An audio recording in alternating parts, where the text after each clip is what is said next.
Hey,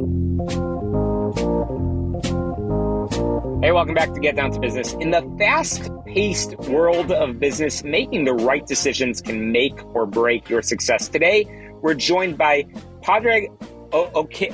See, I knew this would trip me up over here, but OKG, and he's the author of The Purposeful Decision Maker. And our guest is a serial entrepreneur who took a failing airline and turned it into a thriving business. And he's here to show his unique insights on making smart choices in life and business. Welcome to the show. It is such an honor to have you. Hey, thank you so much. It's such a privilege to be here. Really, really grateful, and thank you for having me. And I'm looking forward to our conversation. Absolutely. You have such experience building businesses across diverse sectors, and it speaks volumes about your decision-making prowess. So let's tap into that wisdom. Your book, which we're going to talk all about over the next little bit, it emphasized that effective decision-making goes beyond gut feeling. Can you elaborate on why intuition alone isn't enough and what other factors need to be considered? Yeah, gut feeling or intuition is always important, and it's always relevant. But sometimes your gut may lead you in the wrong direction, and it's a little bit because of maybe your experience. Maybe this is how I felt it happened before in the past, and you're going a lot on instinct and, quite frankly, a little bit on emotion as well. So if you want to make a really, really good decision, you need to separate emotion from fact. And you should base most of or almost all of your decisions around as much fact and evidence-based information as you possibly can. The other thing is that's important is that there's a big difference, and it dawned on me when I had an airline for 26 years, and in those 26 years, we didn't have one accident, not one. And when I was thinking about it, I was asking myself, why did we not have any accidents? And you know what it was down to? If you ask anybody in aviation, what's the single most important word in aviation? People who know aviation will tell you it's not finances, it's not cash flow, it's not profitability, it's not numbers of passengers, it's safety. If you've got a safe airline, well, then people will trust you. They'll trust the people who are driving that airplane or flying that airplane, as the case may be. And the most important thing about safety is actually decision making. So for 26 years, I was creating the environment and support whereby my team, my pilots, my mechanics and engineers would make the best decisions they could in whatever circumstances they found themselves in. And if they followed gut feeling all of the time, I don't think we would have had as safe as an airline as we actually did have. And actually just think of Captain Sully when he went into the Hudson River. Mm-hmm. Now, yes, gut had a part to do with it, but his sense was, these are the situations, these are the facts that surround me. This is the situation I found myself in. So what is the best decision I can make, giving these parameters? And that's what he did, and he became a hero. He saved everyone on board. Absolutely. The book is The Purposeful Decision Maker, and I really appreciate you introducing that concept of safe harbor, which I know you talk a lot about in the book.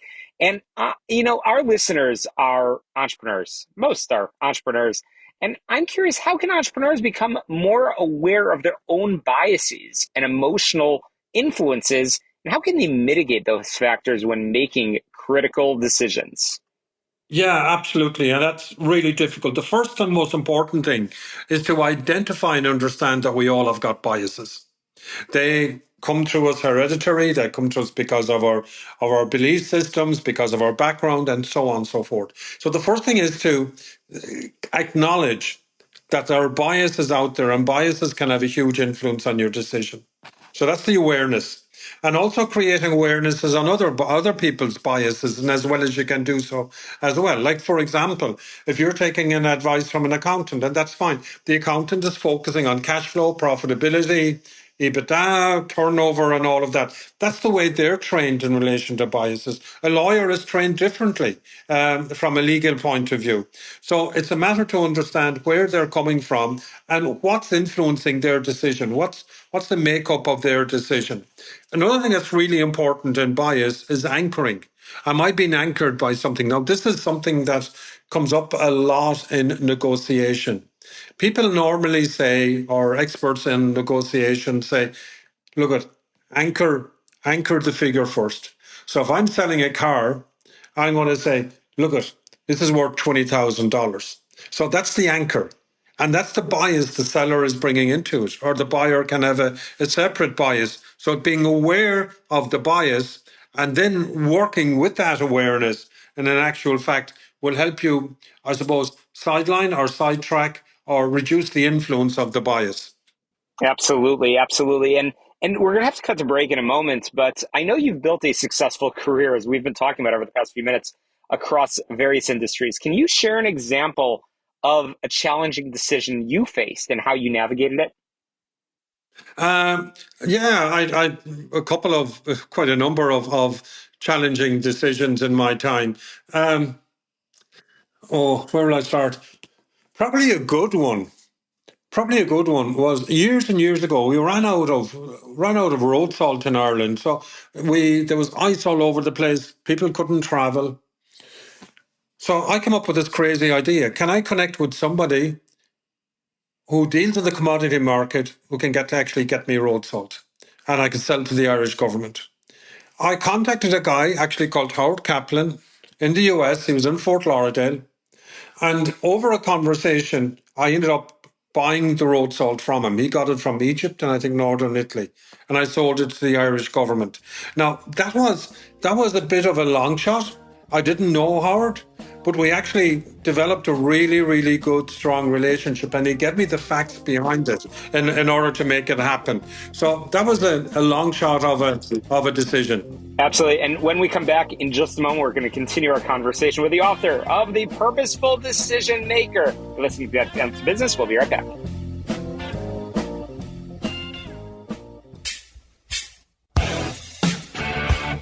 Welcome back. We're continuing our conversation with Pádraig Ó, the author of The Purposeful Decision Maker. What a fascinating example. I knew that you would have so many in decisions that you've made across your different industries. But I have to tell you, so many of our listeners tell me, and I can relate to this myself, that entrepreneurs struggle with overthinking things and analysis paralysis.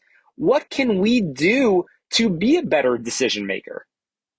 Yeah, that's a really, really important question. There's a couple of things. In my view, the number one most important thing, actually, quite frankly, is mindfulness. Take yourself out of that space. Free up your brain, free up your head, and say, I'm going to step back and I'm going to look at the big picture. That's the first thing. Because it's like Honey, I Shrunk the Kids. If you're in the long grass, you can never see the overall perspective. Second thing is, ask yourself, who can I get advice from, who I can trust, who can give me information on it? The third thing you do then is you gather the correct information. And there's a huge difference between information and knowledge. And I'm suggesting to entrepreneurs to distinguish the difference between information and knowledge. We never had as much information at our fingertips on the internet and everything. But in actual fact, knowledge is knowing what information to use, when to use it, why to use it in order to create action. The other thing that's really important is actually something called the Johari window. Don't know if you're familiar with it. Johari window is you and others, what you know, what others know. Second part of the window is what you know and others don't know. Third part of the window is what others know about a particular issue and you don't know. And the fourth part of the window is some things that you don't know and the others don't know. So what you need to do is dive into areas that the others have got knowledge on that you don't have, that's going to help you make a better decision. And I'll tell you, the only thing that's worse than making a decision is making no decision, is procrastination. So true. You got to go for it. So true. And really, lastly, I'm curious, how can we learn from our past decisions, both good and bad, to improve our future choices? Yeah, another great question. It's really important to do a little bit of an audit on your past decisions. What was the purpose of your decision? What were you trying to achieve? What information did you gather? Who did you get the information from?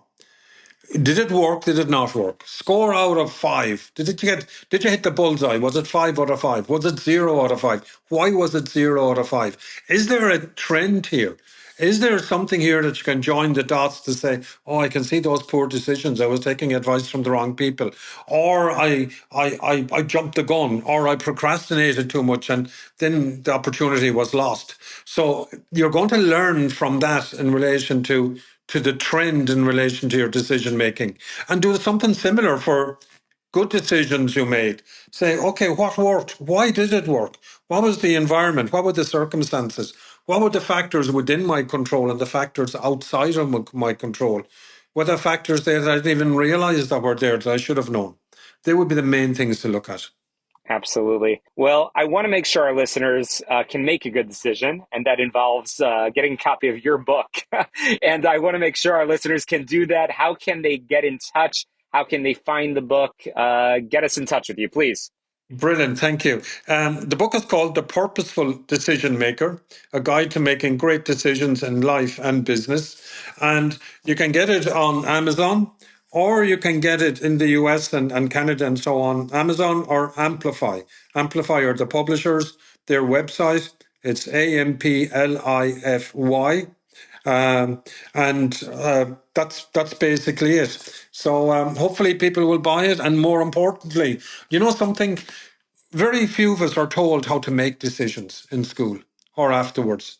And there's a big gap in this area, and that's why I wrote this book, is actually to try and fill that gap so people can actually start thinking about how to make decisions. So thank you so much. I really appreciate your invitation. Absolutely. Thank you. That's a wrap for us this week on Get Down to Business. As always, you get in touch with me, syklein.com to success.